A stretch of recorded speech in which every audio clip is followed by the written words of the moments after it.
Hi everyone, in this video I'm going to talk about the costs associated with buying a home. For the sake of simplicity, I have divided this video in 4 categories. So there are 4 types of costs. Number 1, the preliminary cost. Number 2, one-time cost. Number 3, recurring cost. And number 4, unpredictable cost. So let's begin.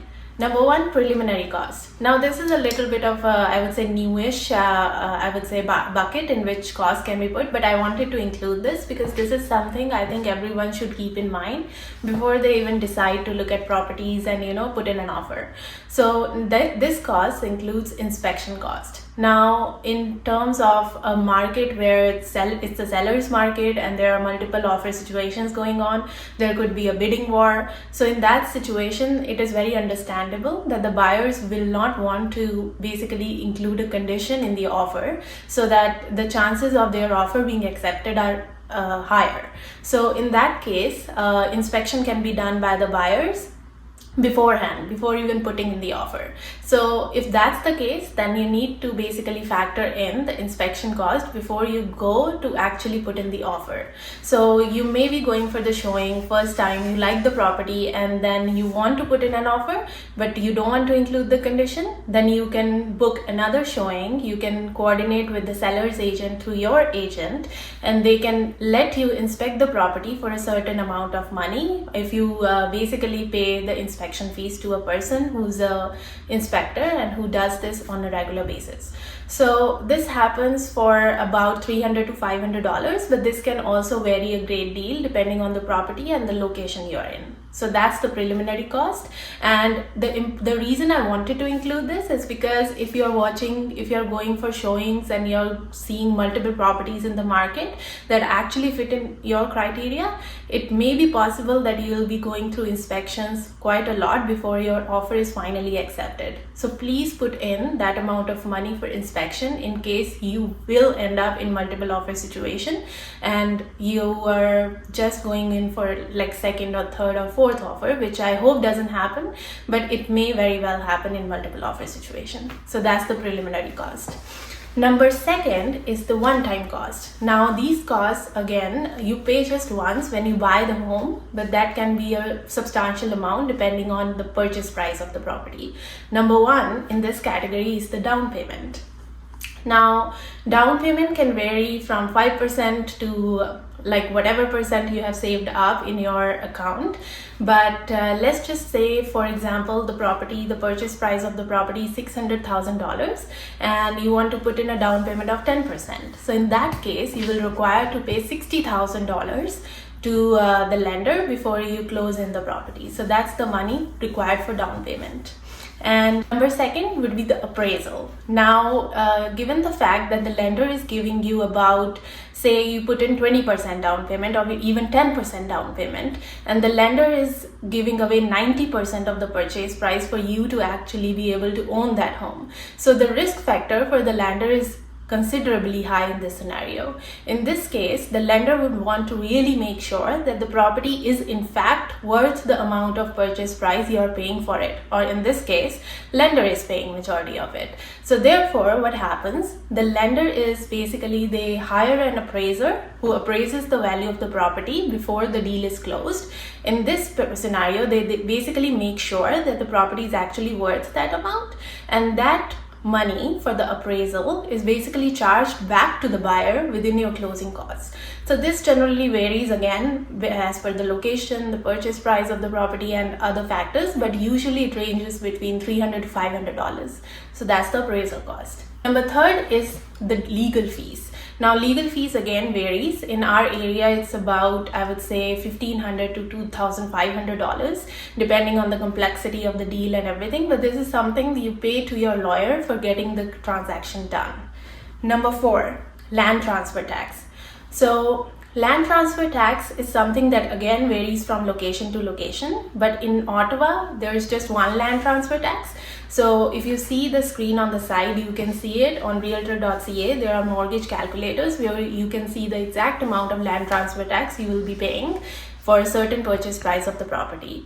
In Toronto, this is even more so because you pay double the land transfer tax. So this tax is nothing but basically the tax you pay for getting the property or that particular home in your name. So the transfer of the name is done from the seller to yours. So that's the money you pay for the same thing. Number 5 would be the title insurance. Now the title insurance is something that you should get because it's something that basically protects you from title fraud, or there could be any kind of unforeseen or unpredictable defects in the title itself. So if that happens, you will basically be insured for that kind of coverage, and you can rest assured that this is the premium you pay, but this is just a one-time cost. Number 6.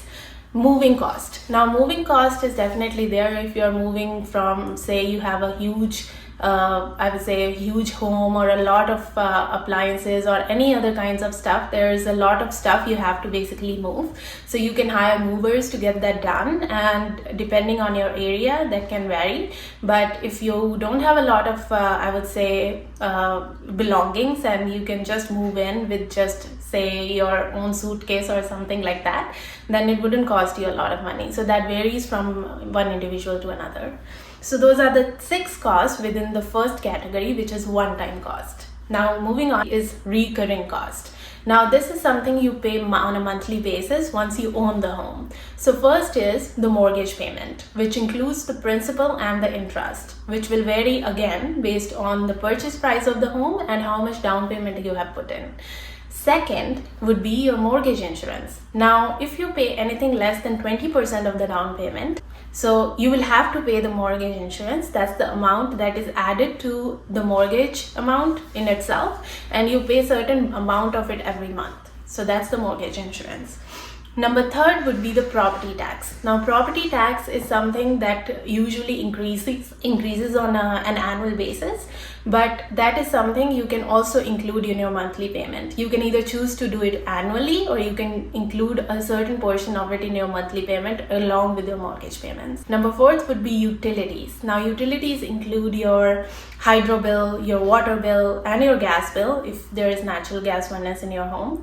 And that is something that can again vary based on how big your home is, how efficient your appliances are. So that is something that varies according to what situation you are in. And number 5 is home insurance. So home insurance is something that everyone has, regardless if they are a renter or a landlord or just a property owner where that is your principal residence. So home insurance can again vary a great deal, and it is something that also includes belongings you have. So if you have something that is more expensive, your home insurance is going to be more, but generally it can vary from $100 to $200 a month. So that's one.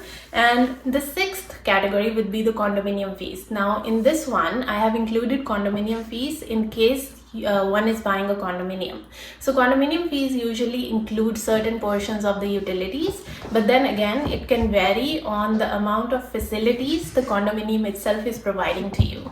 So if, for example, the facilities provided by the condominium include a pool, a gym, some kind of sauna, then definitely the condominium fees is going to be higher. If it's just a basics like water bill, or maybe just the lawn mowing company, the snow removal, then it's going to be a little on the lower end. So that is something you can factor in your recurring payments as well. Now, unforeseen, why? Because it is very, very difficult to factor in these costs ahead of time, because one can never know what's going to happen. So this is associated with the maintenance and the repair of the property. Now, if the property is new, then it's very likely that things are not gonna break down on you that regularly, so the maintenance is gonna be on the lower end. But if the property is old, then it's very likely that you are gonna require the roof replacement, or maybe need a new AC, or maybe need a new furnace, which can be substantial costs if they are incurred over a period, which can happen all maybe at the same time. So if your furnace breaks at the same time your AC breaks, then it can include a substantial amount which have to come out of your pocket. So that's something you should be putting aside every month, just in case anything breaks down on you. And even, for example, this also includes something like pest control. So for example, example, if for some reason your house gets like just a lot of mice come in and you have to get rid of those pests, then you'll have to pay the money for getting that problem solved as well. So that is something that I have put under the unforeseen category of payments. So with that, I think I've covered 4 categories. But other than that, I really want to mention one more category. This is the, I would say, penalties you pay if you make any changes to your mortgages. Now, if you have, say, variable rate mortgage, or maybe you have fixed rate mortgage, and if you want to move from one to another, say you want to move to variable from the fixed interest rate mortgage, then it's very likely that your lender will definitely ask you to pay some kind of penalty, basically to recover their costs that they may have lost from that transition of yours. So that is something that is very important to keep in mind. And whenever you decide to buy a home and you go for a mortgage, it's very, very important to keep in mind what kind of terms your mortgage has. I'll probably make another video with probably a mortgage broker to cover those kind of costs. So please follow and subscribe for more. And for this kind of video and this buying cost, if you think that there is something else that should be included in it, or you think, oh, this is something that is important to be mentioned, then please comment below and I'll appreciate your advice and your suggestions on the same. But thank you.